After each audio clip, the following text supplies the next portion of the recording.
السلام علیکم ورحمۃ اللہ وبرکاتہ۔ امید ہے کہ آپ سب لوگ خیریت سے ہوں گے۔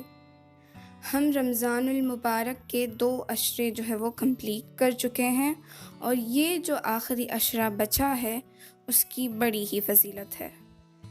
لیلۃ القدر یعنی شب قدر کیا ہے، کیوں اس کی اتنی فضیلت ہے اور یہ کب آتا ہے، یہ سب جو ہے آج ہم دیکھیں گے انشاءاللہ۔ تو قرآن کی سورت نمبر 97 میں اللہ رب العزت فرماتے ہیں کہ اِنَّا أَنزَلْنَاهُ فِي لَيْلَةِ الْقَدْرِ Indeed we sent the Quran down during the night of decree۔ ہم نے اس قرآن کو شب قدر میں نازل کیا ہے۔ پھر اللہ تعالیٰ فرماتے ہیں کہ وَمَا أَدْرَاكَ مَا لَيْلَةُ الْقَدْرِ And what can make you know what is the night of decree؟ اور تم کیا جانو کہ شب قدر کیا ہے۔ لیلۃ القدر خیر من الف شہر The night of decree is better than 1,000 months۔ شب قدر 1000 مہینوں سے زیادہ بہتر ہے۔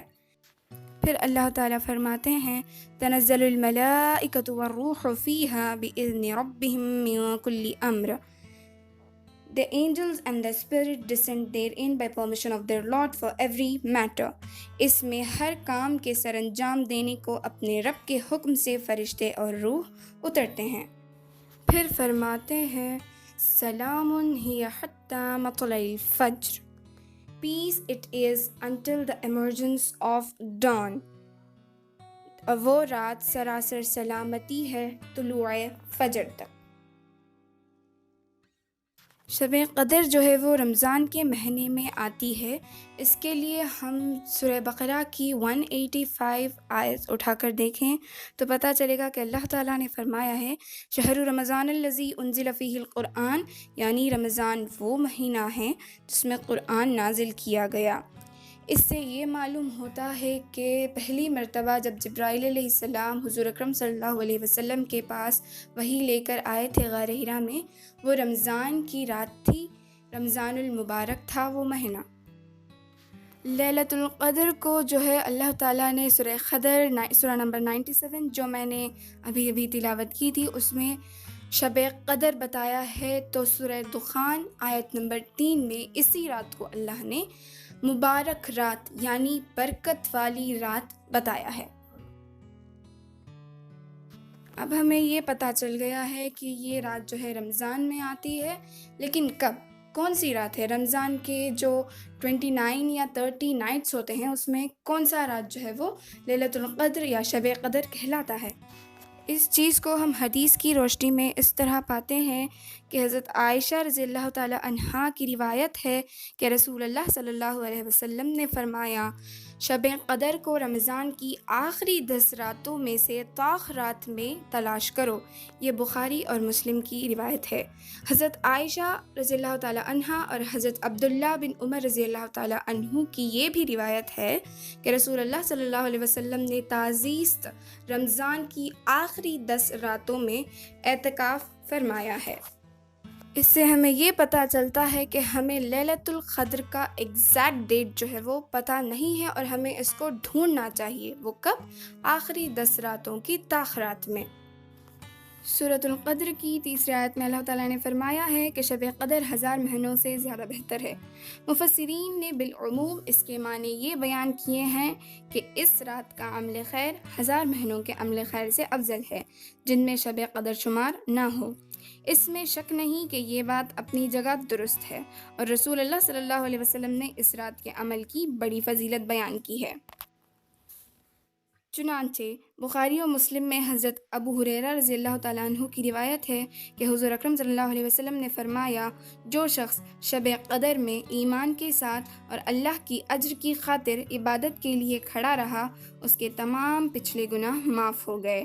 اور مسند احمد میں حضرت عبادہ بن صامت رضی اللہ تعالیٰ عنہ کی روایت ہے کہ حضور صلی اللہ علیہ وسلم نے فرمایا شب قدر رمضان کی آخری 10 راتوں میں ہے، جو شخص اس کے اجر کی طلب میں عبادت کے لیے کھڑا رہا اللہ اس کے اگلے پچھلے گناہ معاف کر دے گا۔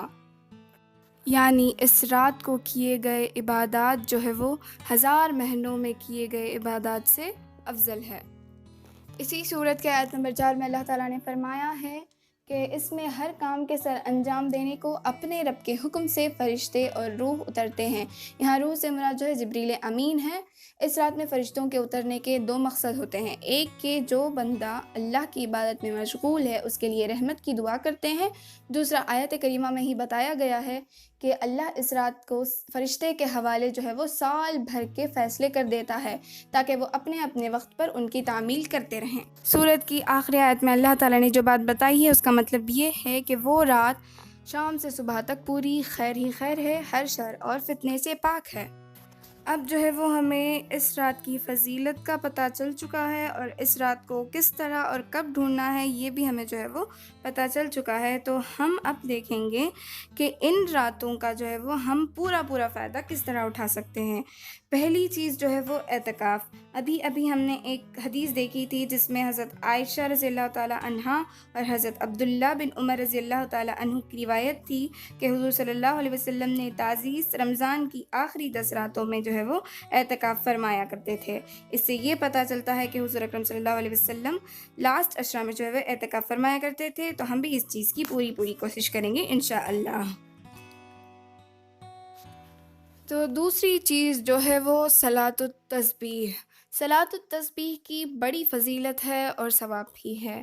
اکرمہ رضی اللہ تعالیٰ عنہ حضرت ابن عباس رضی اللہ تعالیٰ عنہ سے روایت کرتے ہیں کہ نبی اکرم صلی اللہ علیہ وسلم نے ان کے والد حضرت عباس رضی اللہ تعالیٰ عنہ سے فرمایا، اے عباس، اے میرے پیارے چچا، کیا میں آپ کو ایک خاص چیز نہ دوں؟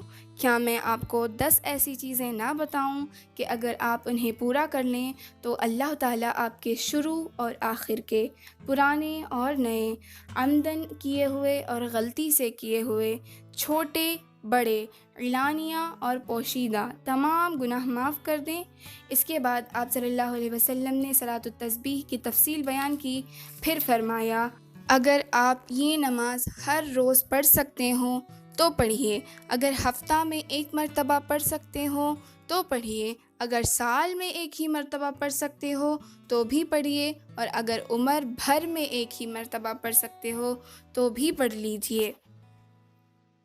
اس نماز کے ادا کرنے سے جو ہے وہ ہمارے کئی طرح کے گناہ جو ہے معاف ہو جاتے ہیں، تو ہم اس چیز کی بھی پوری کوشش کریں گے کہ ایٹ لیسٹ 1 ٹائم ہم جو ہے صلاۃ التسبیح ان 10 راتوں میں جو ہے پڑھیں انشاءاللہ۔ اور تیسری چیز جو ہے وہ قرآن کریم کی تلاوت۔ ہاں، رمضان المبارک جو ہے وہ قرآن کریم کا مہینہ ہے، تو ہم جو ہے باقی 11 مہینے میں جتنا قرآن پڑھتے ہیں اس سے کئی زیادہ جو ہے وہ رمضان میں پڑھنے کی کوشش کرتے ہیں اور پڑھتے بھی ہیں الحمدللہ۔ لیکن ہم اب ان 10 راتوں میں یہ کوشش کریں گے کہ جتنا ہم رمضان المبارک میں پڑھتے ہیں اس سے بھی زیادہ پڑھنے کی کوشش کریں گے، یعنی اگر آپ 1 پارہ پڑھ رہے ہوں تو 1 سے زائد پارہ پڑھنے کی کوشش کریں انشاءاللہ۔ چوتھی چیز جو ہے وہ ذکر الہی، اللہ کا شکر اور اس کی تعریف کثرت سے کریں، کیونکہ آپ کو جو ہے اللہ نے یہ جو راتیں جو ہے وہ عطا کیا ہے۔ 5ویں چیز جو ہے وہ توبہ و استغفار آپ کثرت سے کریں، انشاءاللہ تعالی ضرور جو ہے وہ ہمارے گناہوں کو بخش دے گا۔ نمبر 6 جو ہے وہ آپ نفل نمازوں کی جو ہے وہ پابندی کیجیے، اور جو رات میں 2 نفل نمازیں آتے ہیں وہ ایک اوابین اور دوسرا ہے تہجد، اور تہجد کی جو ہے وہ بڑی سختی سے پابندی کیجیے۔ اور ہمارا نمبر 7 جو ہے وہ تہجد سے ہی آتا ہے جو ہے دعا، تو آپ دعا اتنا کریں، اتنی کثرت سے کریں کہ آپ کا بانڈ اللہ تعالیٰ سے اتنا اسٹرانگ ہو جائے کہ آپ ہر چھوٹی چیز کے لیے جو ہے وہ اللہ ہی کو پکاریں اور اللہ ہی سے اپنے ہر مسئلہ جو ہے پیش کریں۔ نمبر 8 اور آخری چیز جو ہے وہ گیونگ چیریٹی، یعنی صدقہ و خیرات۔ آپ جو ہے وہ ہر روز کچھ رقم یا کچھ چیزیں جو ہے وہ اٹھا کے رکھیں، اور جب ہمارے حالات درست ہو جائیں، یعنی یہ لاک ڈاؤن وغیرہ جب ختم ہو جائے، تو آپ ضرورت مندوں اور غریبوں میں جو ہے وہ تقسیم کر دیں۔ اللہ سے یہ دعا ہے کہ ہمیں ان راتوں کا جو ہے وہ پورا فائدہ اٹھانے کی توفیق عطا فرمائے، اور آپ سب سے پھر ملاقات ہوگی انشاءاللہ۔ تب تک کے لیے اللہ حافظ، اور ہمیں اپنے دعاؤں میں شریک کریں۔